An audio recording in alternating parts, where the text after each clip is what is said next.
come all the way from India to express myself and be very honest in telling you as to what all has happened in my lifetime as a Sikh officer.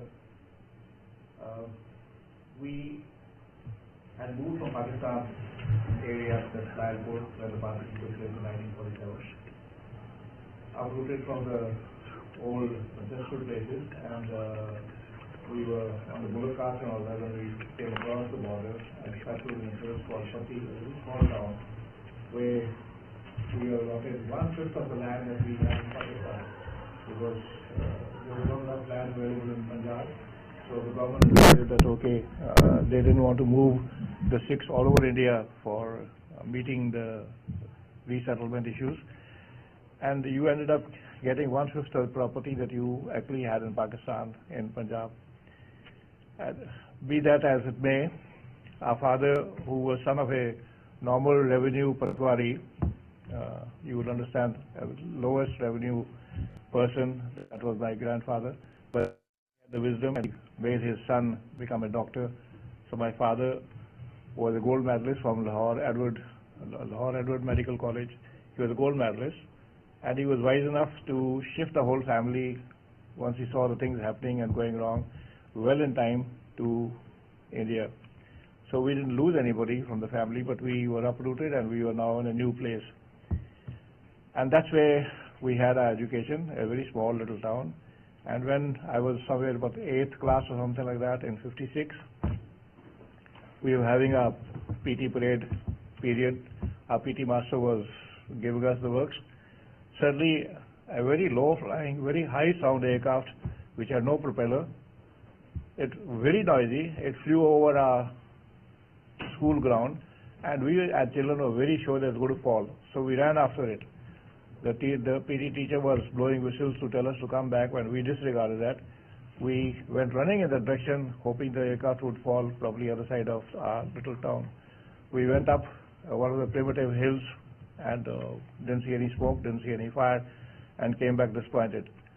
When I got back home, my father was on leave there that time, so I asked him, I said, this was a very funny aircraft that I saw. It had no propeller, it didn't seem to be very big, it was a small tiny thing, but it had two tails, and it flew very fast, very low level, very ultra low level, and we don't know what it was. So he explained to me that it is a jet aircraft called Vampire, which the Indian Air Force has purchased from the Britain as such, and has just been inducted only about a year back. So that was my first encounter with jet fighters. And I told my father that time itself, I was in class 8, that, Papa, I want to be a fighter pilot. So he says, God bless you, work hard for it. So I had set myself an aim to become a fighter pilot just after seeing a jet fighter fly over our heads at a very early age. Our father, with the background that he had, even in those years, I'm talking about 50s and all that, he used to get a Time magazine, he used to get a Life magazine, he used to get a Science Digest, he used to get a Reader Digest, and narrate us the stories as to what is happening in the outside world to widen our horizons. And he encouraged us. So wherever he was, whether he was in Dharamsala or Yol camp in Himachal, in present Himachal, or wherever, if there was an exhibition in Delhi, he would take the whole family across, show us the jet engines there, this thing, I saw the Harrier engine there, I saw other things and all that, and I slowly got more and more interested in the jet fighters and all that kind of thing. So as I grew up, I finished my matriculation, I started appearing in the National Defense Academy exam. I was quite okay in studies, quite bright in a way, but beyond hello, I couldn't speak a word of English. So I would pass the UPSC exam, the Union Public Service Commission written exams very easily, but when I would go to interview, I would get rejected. I got rejected 5 times because I couldn't speak English. As luck would have it, when I joined Khalsa College, Amritsar, there were students from Malaya, now called Malaysia, from Indonesia, from Nairobi, from Ceylon, and we were 6 together, put together in one room. Well, that helped me to learn how to yap in English, and it really was a great helping point when it came to getting selected for Air Force. When I went for my Air Force Flying College, I was overage for NDA.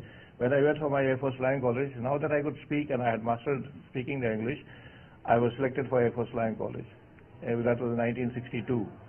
The Chinese had attacked India. The Air Force was being expanded at a very great speed, and it gave us an opportunity to join the training. And interestingly, the training, which normally would take 1.5 years, was compressed to bring up fighter pilots in a hurry, and we completed our training in 11 months. And to tell you some very interesting statistics, there were 193 cadets that joined the academies. 2 more academies were created, certainly, to meet the influx. And out of 193, 95 became pilot officers.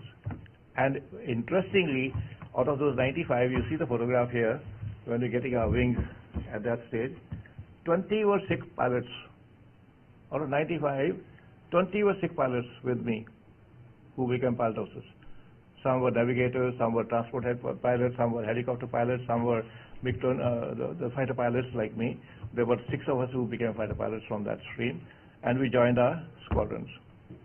Now, because the Chinese war, the Americans, with their big heart, wanted to help us to strengthen our defense. They gave us some fantastic long-range radars and all that, and they volunteered to give free training to some of our pilots to sort of accelerate our operational preparedness. We were the lucky ones. In 11 months of my commissioned service, I was on my way to USA to train with the United States Air Force for an advanced gunnery course on F-86 and T-3. It was a blessing, great blessing in disguise, because that exposure that I had with the American Air Force stood me in good stead all my life. So from the background of those villages like Patti and all that, I was now a fighter pilot. I had got my wings, I had won my wings, and I was now suddenly in New York in some army base which is some fort or something. I forget the name of the fort. And the first day was very interesting. 5 of us had arrived there. One was Muslim, I was a Sardar, one was from Rajasthan, one was from Bangalore, one was from Nagpur. So 5 of us pulled from different places, ended up in New York. The first morning when we went for our officers' mess, breakfast and all that, the leader was ahead of us, one Pilot Officer Tambe. The moment he arrived there, the glass door automatically opened. He jumped out of scare, because we had not seen those things in India. We went further when we picked up our tray and we wanted to help ourselves with whatever was there as a buffet kind of thing. So the guy asked me now, you want your eggs sunny side up or sunny side down? So I said, sunny side up or sunny side down? I said, give me sunny side up. So I got single fried eggs, okay?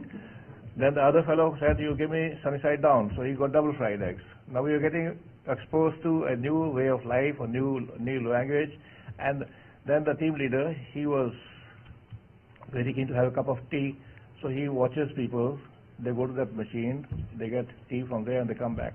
So he picks up a cup from there, pushes it against the machine, and he comes back laughing. He says, "Garam pani hai yaar. There's only hot water in this." So I found the courage, and I went and asked an American officer. I said, "Will you please tell us how to make tea?" So he told us. Okay, he told me to put the cup here. Here are the tea packs. Here are the sugar cubes. Here is the dry powder milk. So I learned to make the tea in the modern way. So now from fighters, we were now becoming modern fighters. All right. So we ended up in Lackland. When we ended up in Lackland, they had a language school, basically trying to get us to speak English in the American way, okay, and learn English in the American way. So the knife, which we spelled all our lives as K-N-I-F-E, became N-I-F-E. The night, N-I-G-H-T, became N-I-T-E. The schedule became schedule. So we were now learning on the tape recorders how to speak English, how to do this. But the funny part of it was that we were correcting the grammar of which we had learned from the Britishers. We are now correcting the grammar mistakes of our teacher, and we used to have hearty laughs. But after about 5 months of acclimatization, we were now sent to Randolph Air Force Base, where we had to start flying. The very first period, the very first week was devoted towards aviation medicine. From the time the pilots started flying in Second World War, the doctors took a very keen interest to find out what are the problems, night flying, this flying, that flying, and some of them became actual doctors. The aviation medicine people are the ones who should be deciding he is fit to fly and he is not fit to fly. Not the politicians, not anybody else. So in that 1 week of the medical capsule that they conducted was, they told us what are the effects of gravity on the body, what are the night flying problems, what is the disorientation. They showed us pictures, they gave us lectures, and in addition to that, they carried out our medical checks, where they measure the cheekbones, they measure this length here, they measure the leg length here, they measure everything. They specified then, after all this research done on heart, ECG and this and that, everything extensively done, they gave us a certificate saying they're fit to fly fighters, and also gave us mask size so-and-so, helmet size so-and-so, flying boot size so-and-so. Everything was tried by those medical specialists, and it was specified. Now, the oxygen mask that you wear, it's shown on the diagram there, you can see it in the center. The helmet has a purpose. Helmet has earphones from where you hear the voice. Your mask has a microphone, it also gets you the oxygen, okay? And then you have the helmet to protect your head. Then you got a visor which protects you from the air blast and all that. I had no problem wearing those things. I had been wearing it in Vampires, which was a British helmet, British mask, British uniform, everything British. Now I was with the American Air Force. I was using American mask. I was using American helmet, American G-suit, American everything, flying gloves, boots, everything. And I flew for 7.5 months, 30 hours on T-33s, and we moved across to Narrows Air Force Base. We did our front guns, we did our gunnery, we did our rockets, we did our bombing there, we did air-to-air firing, and the speed at which they trained us was very fantastic. There was no trainer for F-86. We were launched solo with our instructor chasing us. Okay, the first takeoff, after that, the first time you are ahead and he's chasing you, that was the first solo, with no trainer available. And the next sortie, he was ahead and you were taking off with him in 10-second interval, so as a pair takeoff. The third takeoff was, he was here and I was abreast of him in my lane, and we were doing a pair takeoff. I was just watching his nose wheel come up, but we coped up with all this, all sorts of things. We did night flying there, we did everything like that. And after 7.5 months, very confident of life, we got back to India. Now, as luck would have it, I was posted to a squadron which had French aircraft, Mystère 4A. Okay, now it was French flying helmet, French flying mask, French G-suit, French everything, and I had no problem. I flew with all that. I had the same beard. I never clipped it. Never in my life I clipped my hair. But I had no problem. When you want to fly, before you go to the aircraft, you have your own cabin there. Okay, you put your take your uniform there, hang it there, put your overall, put your G-suit on, take your turban off, tie a little on, and on your aircraft, do internal checks, put your helmet on, and off you go. There is no problem at all as far as the Sikhs are concerned. But what one really wonders is that from 1964, when this advanced gunnery courses are going on, I can count something like 12 names of Sikh officers who came in different batches and flew with the American Air Force. All that's on records. Thereafter, we've been having exercises with the MiG-23s coming, with the Jaguars coming, with the Su-30s coming, with the MiG-29s coming. There have been fantastic exercises with the US Air Force. And they see the Sadat Sikh pilots flying there. I don't know that they've not been able to impress on the great nation that Sikhs should not be barred. They are flying with us. They're flying all French aircraft. They're flying the Russian aircraft. They've flown the American aircraft. But somehow it has happened, for whatever the reason that it may be. Yes, but I heard this little thing which upsets me a little bit, in the sense that apparently when that big man Jogi, who was a preacher, he came along, some of the American soldiers apparently converted to Sikhism. Okay, I've heard it. I have no way of confirming the story. But two of them, having converted to Sikhism, grew the beard during their leave, and they reported back to the unit with the beard floating there. Now the commanding officer was taken aback. What is this? What has gone wrong with you? And that's where the problem started. That's where the problem really started. And the sufferers are the Sikhs as a community, really speaking. There is no reason as to why shouldn't we be flying. I've flown all my life. For 30 years, for 33 years I've flown. I've got 2,500 hours on the MiG-21s. From the time that I got back The war started in 65. I took part in the war.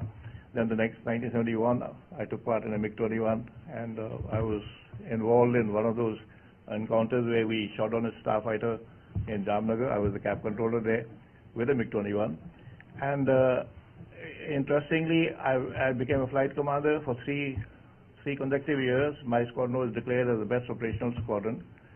From there, they picked me up, they sent me to the Directorate of Air Staff Inspections, where I became a member, a flying inspector in Air Headquarters, where we had two aircraft at our disposal. We went without any warnings to different bases, flew with them, checked their war plans, checked everything else, and put them to real 7 days of hard work, day and night exercise. And after that, they sent me to Iraq now. For 2 years, I went and flew with the Iraqi Air Force. Never had any problem. 40 degrees temperature, this, that, and all that, never had any problem.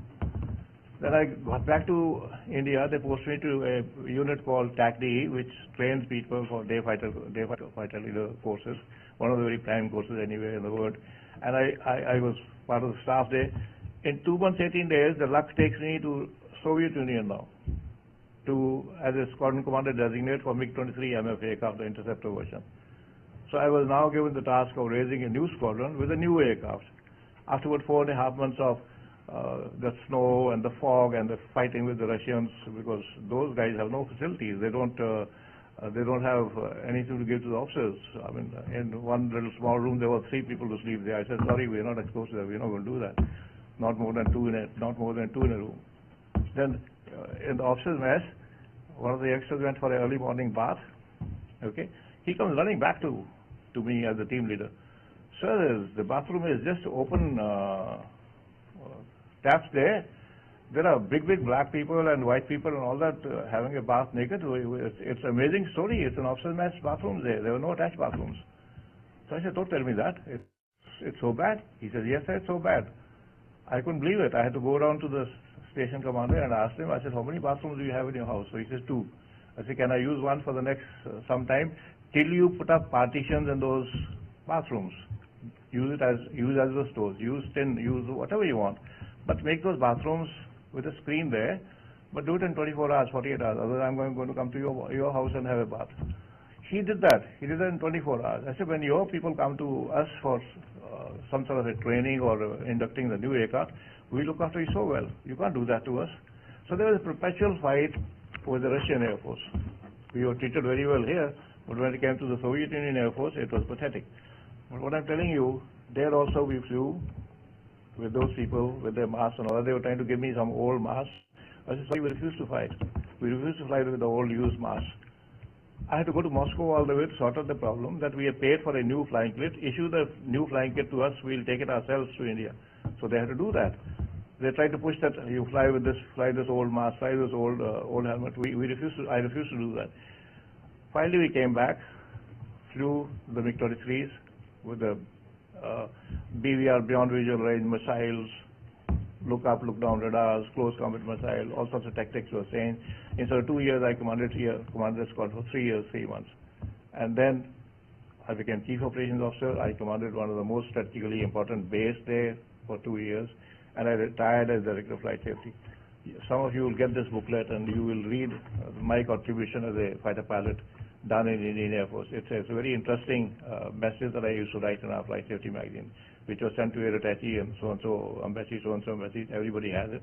But it's a collection of some of the messages that I wrote as the Director of Flight Safety, which I was responsible for ensuring the flight safety in the whole of the Indian Air Force. Thank you. So I'll just take 2 minutes. Okay, go ahead. For those who wish to take some, thank you, Commander. I'll just take 30 seconds. So with this, I want to plead to this great nation that the Sikhs are known as a martial race. The Britishers have had a long dealings with us. Okay, in the Second World War and any war for that matter, the First World War, the Sikhs have taken a part in a very major way. Please don't deny this Sikh community from getting into fighters, helicopters, or submarines, or wherever it is. They're devoted soldiers and they'll do very well in every field. And the fear of the military does not come into the way in any case. So we would plead with you, please review your restrictions for whatever reason they have been put in. They're not justified. I personally believe it's a very serious discrimination. Thank you, Air Commander.